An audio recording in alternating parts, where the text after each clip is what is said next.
Hello, and welcome to the Cabinets HR podcast. I'm your host, Jason Cabinets. Our guest today is Shaun Frankson. Shaun, are you ready to be great today? I'm always good. Thanks for having me. Shaun is a founder and CTO for Plastic Bank, a social enterprise that makes plastic waste a currency to fight ocean plastic while reducing global poverty at the same time. Plastic Bank creates ethically sourced recycling ecosystems that ignite a social plastic revolution, uniting and enrolling humanity for local action that creates a global impact. Shaun is globally recognized as a leading authority on blockchain for good and designing systems for the world's bottom billion. Shaun's mission is to inspire others to live a life of purpose and love every minute of it. Shaun, thank you very much for being here today. I really appreciate it. Oh, thanks for having me. Shaun, a question. I went to your LinkedIn profile and did some research there. In your bio, there says that over time you created a system to strategize the blank out of anything. Can you explain that? Yeah, It seems real interesting. Yeah, I'm a guy who loves strategy. Even my tattoos say strategize as part of what I got the full sleeves going here. And, over time I started to really look at just, systematically, how can you just make anything kind of exponential and everything possible? And, sometimes it just comes back to such a simple premise that, for whatever big thing you're trying to achieve, it's no one is ever the person today that can achieve that. It's always this understanding of you just commit to become the person you need to be, commit to figure it out, then you really can just work backwards from what is this big blurry something you're trying to achieve and just figure out all those steps and, really be confident that you don't need all the answers. You just need enough to move forward, and you can start adapting and finding the way to really solve anything when you just have that unlimited mindset that, as long as you put the time, effort, and thought into something, there's a confidence that you can figure it out if it's worth figuring it out. I think it was Richard Branson who said, if you get an offer, you know how to do it, take it anyway, just figure it out later on, right? Yeah, no, and that's, such an entrepreneurial nature of not having a clear path, not knowing all the answers, but just knowing you can, pioneer the path and having faith in that. So your tattoos, have you always been a tattoo guy, or you started doing tattoos later on in life? Yeah, my quick backstory out of high school, I played in a rock band, had permanent blue hair, started getting tattoos when I was about 22 years old, as in a near-death car accident, realized, I want to be an international change the world strategist. Like, that was where my heart and passion was. And when I came up with my core values, which is my main tattoos, which was to create, strategize, and somewhere around here to inspire. And, I built my life around how do you inspire purpose, create opportunities, and as you said, strategize the blank out of things, and just really build a life of getting good at those things to become the foundation to just, love what I do for a living and do it for purpose. Shaun, why do you think we're so addicted to plastic? I mean, it hasn't always been that way, right? I mean, this plastic thing is just a recent phenomenon with the human race, correct? Yeah, I mean, it's such an odd substance. And then when it was introduced, say 50, 60 years ago, it was introduced as this throwaway substance. There's even these commercials where it'd say, now mom doesn't need to do the dishes. And they had these throwaway cutlery. And the irony is, plastic's an incredibly useful material when it's treated responsibly, used responsibly, but it's an absolute, permanent material that can and should be a closed loop material that if you're going to use it, there should be an incredibly definitive way of what do you do after you use it? Did you need to use it for that purpose? So I know there's a bit of a movement these days of get rid of every form of plastic, but I think, that's a bit of a flawed movement when we look at things that some of the alternatives can be way worse for the environment. We already have over 4 trillion kilos of plastic sitting on this planet. And if used responsibly and continuously reused, and always seeing as something that's either permanent and closed loop and never something that's waste, I think the world could have a very different relationship with plastic. But the way it was introduced, the habits people have had, the world has just always had this misguided relationship to plastic being free. It comes in, products, it's a throwaway. And, a lot of our movement is that paradigm that plastic has value, has to be treated responsibly.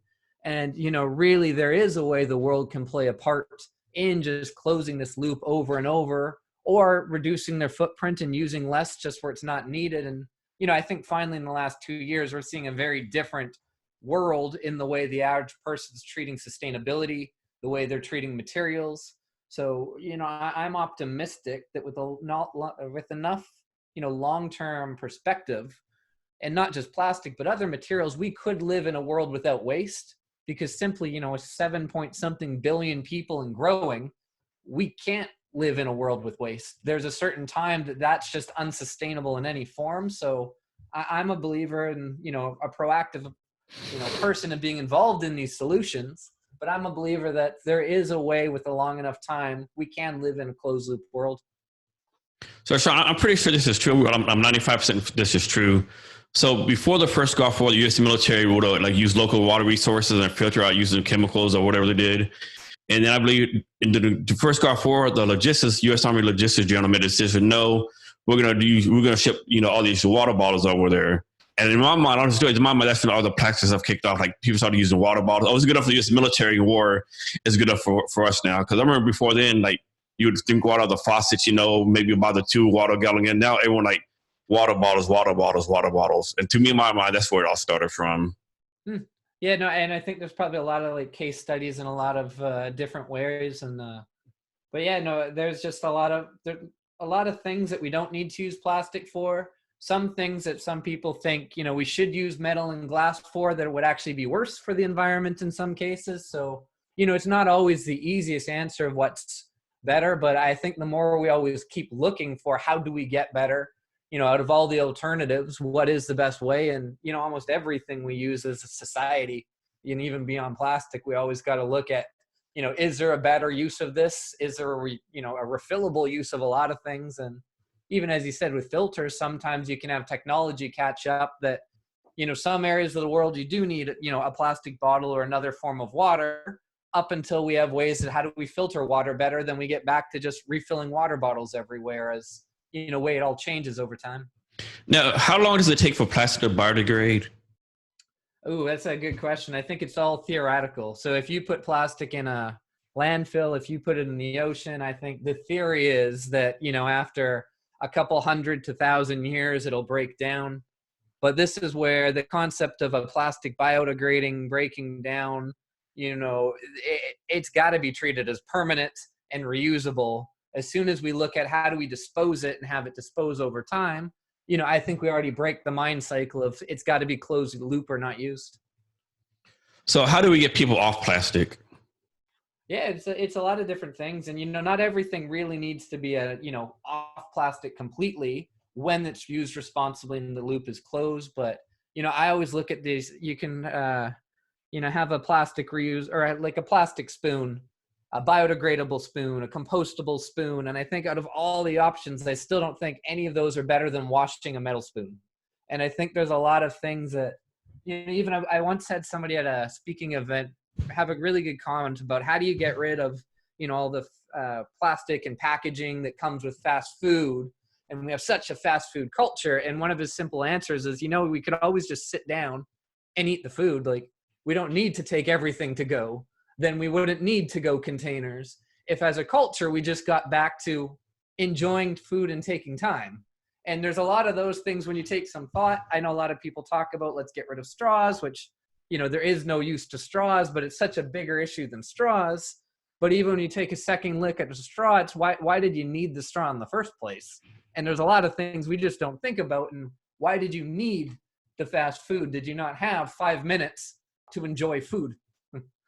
That's a very good point. I mean, as culture side of the place, like we don't enjoy anything right now. So it's rush, hurry, go to the next thing. Like we don't have even 5 minutes to sit down and enjoy a meal. Yeah, and the fun thing I found with cooking, and again beyond plastic and packaging, once I really started to try to just eat, fresh vegetables, fresh food, even I eat mostly like vegan myself now.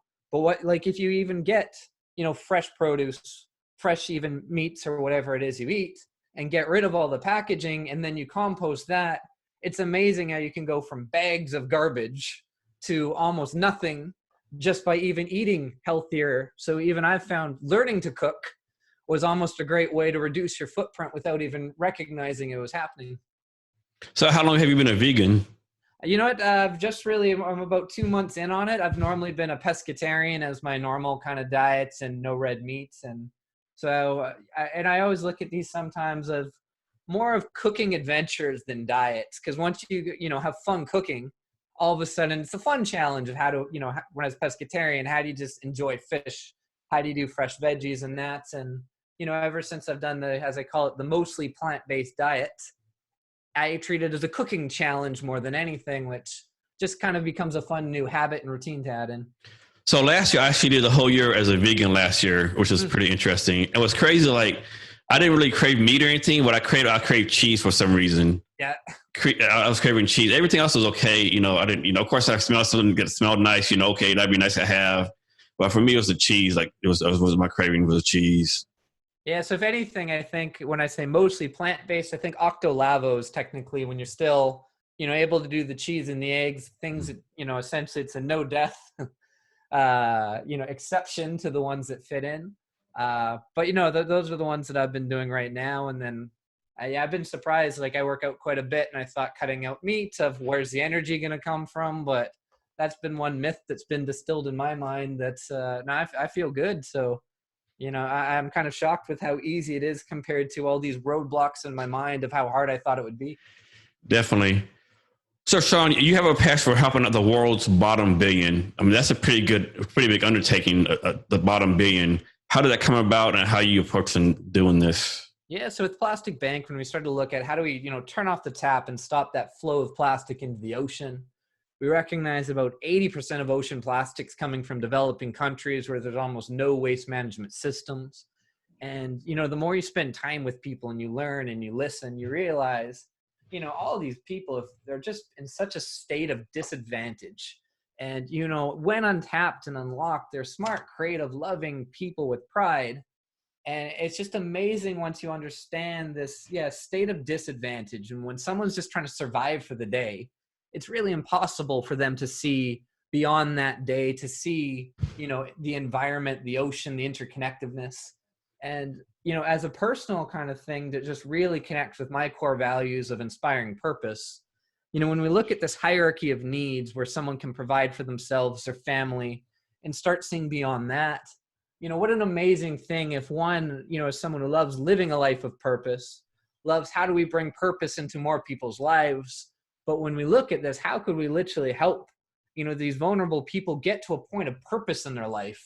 To me, that becomes a really cool, level of where, that's meaningful when you can unlock purpose on these scales. So, for us, it's really a means of how do we stop ocean plastic? The poverty is a huge part of this connection of if we can have people not just recycle for a living, but use recycling as a starting point to a better life, where we pay a special bonus payment on top of the market rate of plastic, where our goal is someone can recycle their way to be an entrepreneur, to be a teacher, something beyond recycling. And that way it's just a starting point.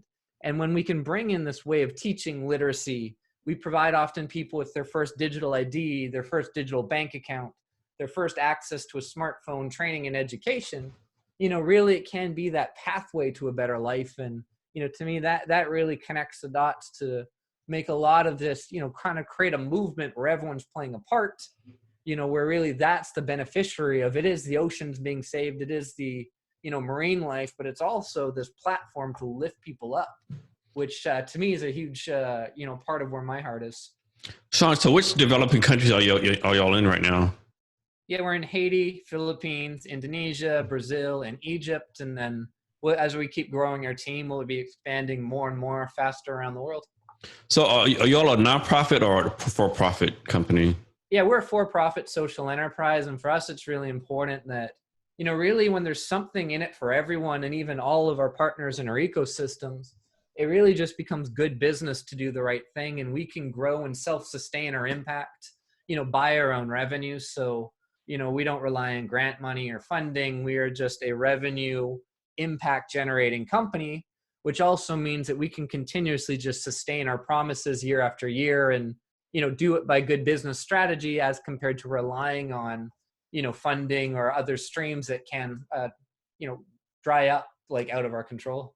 So I have to imagine it's a challenge, like being in different countries and dealing with different cultures, different languages, different personalities, different ways to do business, and all that kind of stuff. How do you deal with all those moving pieces? Oh, it's a fun challenge where there's been times when we started, it was probably, the biggest challenge to figure out. We have to set up new businesses in every country. We hire local country managers who hire local teams. And we really do it as try to localize the programs as much as possible. So I always look our plastic bank model, let's call it as 50% like cookie cutter and 50% completely adapted to that local culture. And for us, it's so important that it's not, a foreign entity coming in to save people. It's how do we create these, local entrepreneurs to just empower their own communities. And when you have a community driven impact, it's accepted and loved so differently when it's, the local Haiti plastic bank, not our plastic bank. And I think it's a big part of how do you respect the cultures and really lift those cultures up without coming in and, try to say recycle because we do it in the West. It's really how do we have a community now create opportunity for that community. And we're a very community driven program. And I think it's very important that, even when we look at the gamification of what we do, it's not just the gamification of more recycling. We try to look at how do we dignify recycling and almost gamify that life ascension of someone becoming incredibly dignified through the program, which is all just critical for us. So how often you go visit all these places, or do you mainly run everything remotely through Zoom and other technologies?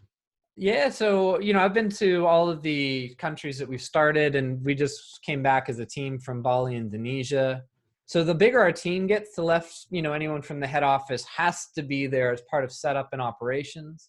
But myself, where I design all of the technology, run our applications, design technology for illiterate first-time phone users to be onboarded to start using everything.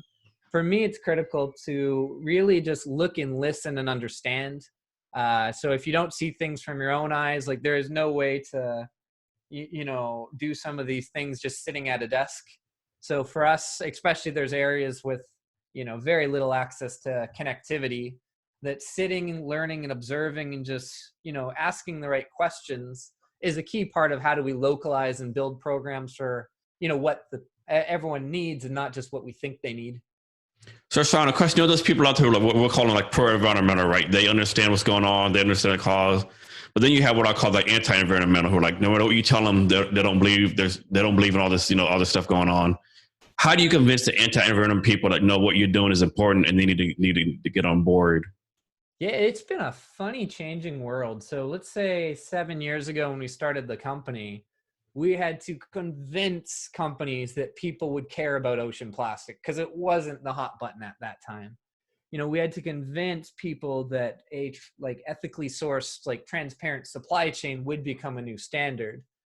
And, the world's been changing so fast. And a lot of people call it like the Greta generation, where once there's this paradigm of, it is possible to do good. It is possible for, individuals to change companies. It's getting a lot easier in that, we've said no to a lot of companies when we felt it be values misaligned, but I've come to learn over time, as much as we call it like companies, it's people within the companies. And there's more and more decision makers I've found who say, let's talk about how to do it the right way, because they want to tell their kids, this is what I do for a living. And I think this has been so new that, there's a phrase, a man changed against his will is of the same opinion still. And someone to me that is so hardwired that they're not going to listen isn't really the people that we try to convince, because there's so many people looking for an outlet of purpose, looking to bring good to their own companies, that we really just bring them as the champions. And we just kind of become the guide to how can anyone bring good to their company. And as long as they genuinely want to do it the right way, there's usually a way we can all work together and just make something great. So, Shaun, for plastic, is there like different kinds of plastic, or is plastic plastic? Oh, there's different kinds of plastic. So, some of the myths around plastic recycling, when people say, oh, like China has stopped, recycling, so recycling doesn't work. People used to ship, containers of garbage to China so that somebody could sort through, take the little bits of recycling from that garbage and recycle it, leave the rest of the garbage in China. So, once plastic is always just sorted, segmented by type and color, it's fully recyclable. Like we have all the tools and technology right now to recycle all of the commonly used plastics as long as it's sorted.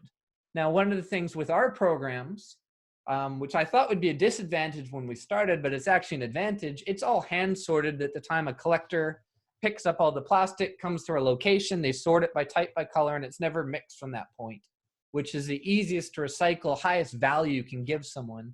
So plastic normally has the HDPE, the PP, PETs, the most common plastics, and LDPE is usually the bags. And when everything's usually just those four common plastics, when treated right, it's all recyclable and all able to be used again and again. I think they actually say that by the 10th time you recycle something, you might need to add a little bit more, say, new plastic or higher grade, because it might start breaking down. But I don't think there's anything on this planet that's been recycled more than twice, let alone 10 times. So once it's just, labeled properly, sorted properly, it is something that can be recycled again and again and just continuously reused in something that's appropriate for that type of plastic. I know here in the United States, a lot of people complain about recycling. I got to separate the cardboard from the paper from this. But like I was in the army, and in Germany and Korea, other places, like there's literally like 10 recycling bins, right? And you got to separate every single thing, Yeah. And don't be wrong, it's a pain at first, but you get used to it, right? No, exactly it. Like for some, the separation seems so intimidating that it's not worth doing. But once you get in the habit of just this goes here, that goes there, and the more better labeled things get, like it's confusing when you get even like a plate and you say, well, is this plastic? Is it compostable? I don't know. But all of a sudden, it's hard on your brain to do the right thing. This is where the more, there's the habits of what goes where and why, it becomes nice and easy. And I think over time, it all just becomes second nature. And even composting was something originally, I'm like, doesn't food biodegrade? What's the difference? And you learn, oh, wow, it's terrible when food's in a landfill. It seems like a lot of effort, but then once it's a routine, it's you cook and put in the compost. Like it's just habit. Yeah, speaking about China recycling, like I live in the Seattle, Tacoma area, and recently China stopped taking our local recycling companies recycler, right? So they changed all the recycling stuff. So I think we used to be able to recycle 8 things, now it's down like 2 or 3 things, right? So that completely changed. So the contract got canceled, something happened where the China's no longer taking the recycling from the local recycling companies. That was a big change. And there's real confused, like, you don't take this, you take this. Like, what's going on? Yeah, and the hard thing is if everything was sorted properly and sent to the right facilities, everything can be recycled. The world had an overdependence on why build the infrastructure you need everywhere in the world to be closed loop when we could all just ship it to one place. So there's been a big shift in investment money of, even places in Europe and North America, there's no reason that we should ever need to ship our anything out of country when it could be recycled and reused locally. It could just stay local, be reused again and again, being reused responsibly. But the concept of we can just ship it in someone else's mess, to me, has always been that flawed concept of the way we've introduced plastics. Someone else will deal with it. Shaun, so you're taking on some pretty big things, getting rid of plastic, bottom billion. How do you measure impact? How do you measure what you're doing? Or how do you how do you keep from being discouraged? I'm doing this. Am I really making an impact? Am I really making a difference? How do you overcome that? Yeah, I mean, the nice thing for us, it's so visible. So when we go to the countries that we serve, when you talk to the people, when you have people that come beaming because their kids are now in school and tell stories of just the genuine impact. We're blessed in that we physically get to see that impact. So we recycle just about 1 million kilos of plastic every month through our programs, and it's going exponentially on our growth. Have tens of thousands of collectors in our programs. So for us, it's very visible because we're kind of a collector community first model that we get to capture those stories and actually talk to the people that we impact as part of what we do for a living. So, it's nice when there's that direct feedback. Sometimes you think you did something good, but there's no feedback. How do you know? Did it matter? Did it this? We really get to bring that to life and bring that impact to life, because that's also part of how we get companies to start doing good. Where even for a lot of companies, it's not because consumers will buy more products if they use social plastic. For some, it's their staff will like their office more if they're proud that their company is doing the right thing. So, a really interesting new trend is a lot of companies are realizing that it's just a retention tool and a way to attract talented people when they're bringing more genuine purpose into a company. Because, your staff knows when you're greenwashing, your staff knows when you're doing something right, and you can't fake it to the people inside. And this is where we found this great fit of a lot of people in the companies want to be part of something good, not just some corporate engine just for stakeholder returns. And, when we treat the world as a stakeholder now, I think the paradigm's starting to shift. That's a good question. Good point.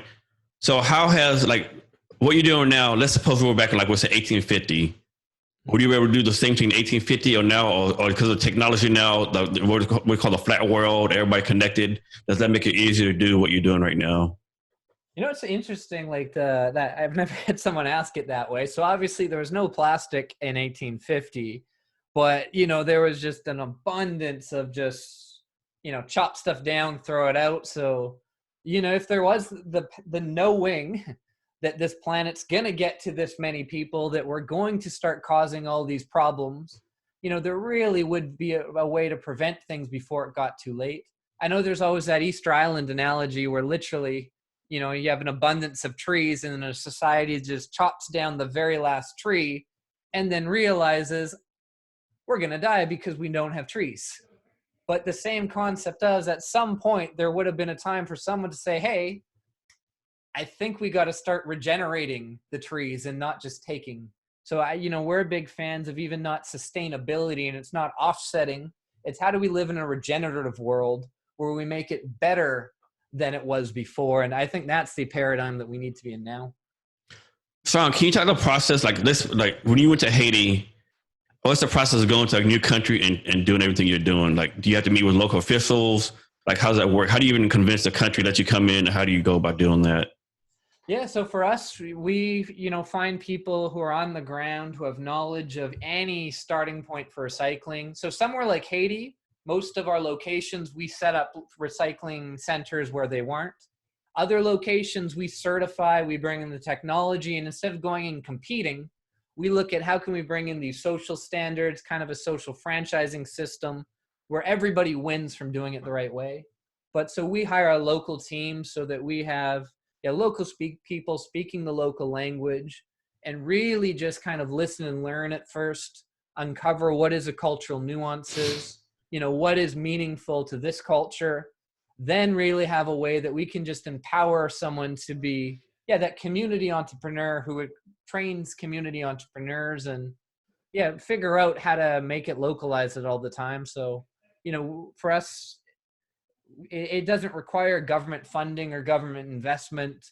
So if anything, we're always welcomed with open arms of how can we help clean up these communities, through an organically spreading, self-sustaining system that doesn't require them to build facilities, trucks, all of this, which is usually a great combination of just being welcomed in. And sometimes, I know in Haiti, we had one of the mayors do a ribbon cutting and then proudly say, this is going to be the proudest community in Haiti. We will be so clean. Thank you for bringing this, and then it just becomes theirs. Shaun, have you had a deal with a local government was against you doing what you're doing? And how did you deal with that if that ever happened? Yeah, so far there's never been any negative feedback. And again, if anything, we just provide a service that they potentially would have had to eventually pay for in a way that cleans it up. So, fingers crossed, we've never encountered any conflict of that sort. But we continuously just, learn to work with the way that you meet the right people to approve everything. Often there's community cooperatives that are a huge part of these local communities. And you just really learn how to accept the right people, how to identify the wrong people and, navigate from there. So Shaun, I'm going to presume you're going to keep on going to different countries. What's the process for picking the next country you go to? Yeah, ours is kind of twofold. So for us right now, a lot of we work with large companies like SC Johnson, Henkel, and for them, there's a lot of areas that they're looking for that recycling infrastructure to get built. So their funding of our expansion into these regions is a big indicator of allowing us to do it properly, to hire the right staff, bring in the right teams, bring in the right systems. So right now, it's often dictated by the right partners able to help us do it properly. We often look, most of our expansion is still in Southeast Asia. The highest places where the most plastic's going into the ocean, where there is that abundance of poverty. But over time, it's really those right partners that can help open the doors and help us do it properly and fast track our expansion is what really guides the way we go. My goal in about 2 years is through our application, really anyone with a smartphone and a scale could start our programs, pre-qualify to become certified, pre-qualify for a bonus program and allow us to expand without being there first, which is really our long-term goal. Shaun, you talked about this a little bit, but can you talk about how y'all have gamified plastic recycling?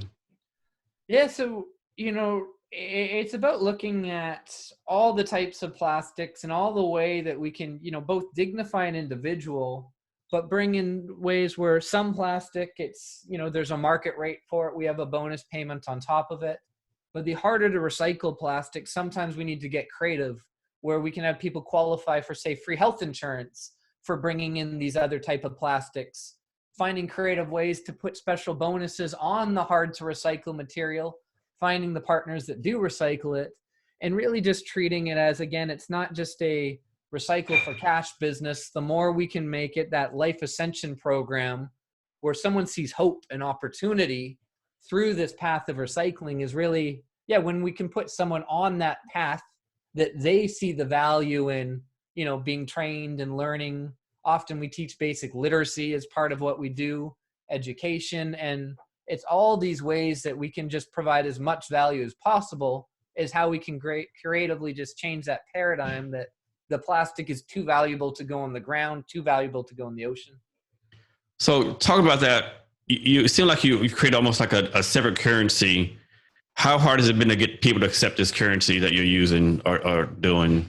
Yeah, no, it's definitely part of, let's call it the learning opportunity as well, where we pay a bonus payment on top of the market price, which is always done in our digital savings. So we often introduce someone to their first ever digital savings account, which having, someone being unbankable, now having a safe savings is a huge part of what we do for that learning and education. So what we found for a lot of, the women in the communities, if they bring money home, quite often that money goes away. But when they can have a savings for the first time and ensure that it's safe, choose to take it out when they want, there's this paradigm of safety where, no, it is a blockchain based digital, we have an asset backed token. One token is 1 US cent, but, no one we're dealing with in these countries thinks, oh, blockchain, like it's here. They just say, oh, I have savings. Like I'm so thankful I have the option to save. So, it's a training and education program, but also someone just highlighting the safety benefits really and making it as easy as possible for someone to use it for whatever they need and want most locally. So Shaun, from my point of view, I've done a great job on social media. Like you've done some TED Talks, other people work for you doing TED Talks, you're out there on social media. How important is it to put what you're doing out on social media and put it out there and let people know about it? It's really powerful because when we first came up with the idea of plastic bank, we make plastic a currency. One, do people also share a vision? So we actually created almost a multi-million person social media following first, saying, world, this is our vision. This is what we're trying to do. Our original Facebook was all, do you demand that corporations use a social plastic? And a lot of people did get behind, I do demand that corporations use something. Now, what the hell is social plastic? So, then they would look into it. Now that it's up and it's real, like we've literally been able to go to some of the world's largest companies and say, look, millions of people are asking for this and we can help you meet this demand. So for us, social media was such a way to show that there was a consumer demand first, then offer these large companies a solution to an existing demand, which was a huge way to how we were able to open doors and get rolling. So Shaun, how many other companies are doing things like this? Yeah, it's interesting. I'm sure there's got to be some new ones out there. I find if you look at any of the, complete model that we do, there's somebody doing like a part of everything. But if you ask how many companies have, an end-to-end transparent supply chain ecosystem that literally has a life improvement program that pays people more than the market rate and has not just a, ocean plastic logo, But serving the communities first model, I'm not aware of anyone that does the entire piece.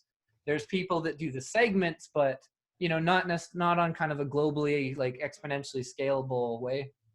Shaun, so what's your vision for the company? For example, like 10 years, you want to be able to say that you decreased plastic consumption by 10%, or you increased literacy by this percent. What's your master plan or vision? Yeah, so for 10 years, we're looking at, really the vision of having 1 billion people enrolled in the programs, whether it's the developing nations, the developed nations.